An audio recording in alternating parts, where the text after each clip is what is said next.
Welcome to the Slop Temple. We pray this video helps. You begin by opening the payment app or site and signing in. Use two-factor authentication so fraudulent access is harder. Once signed in, select the payment type, single, recurring, or invoice, and enter the recipient details exactly because small typos cause failed transfers. Make sure your funding source is selected: card, bank transfer, or wallet.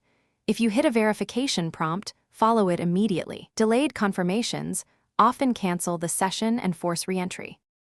You now fill the core fields: recipient identifier, amount, and optional memo, because accurate references speed reconciliation. Once done, inspect fees and limits so you know the net amount and any hold times. This matters for large transfers or currency conversion. Make sure to preview the confirmation page and match account ID and amounts.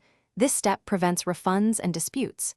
If everything looks correct, authorize the payment with your chosen method, PIN, biometric, or one-time code, and wait for the success notice.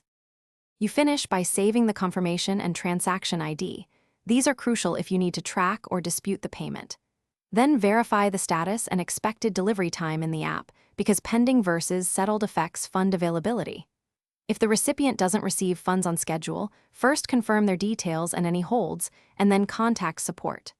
One key troubleshooting tip: if a transfer fails, gather the timestamp, transaction ID, error message, and proof of recipient details before you call support to speed resolution.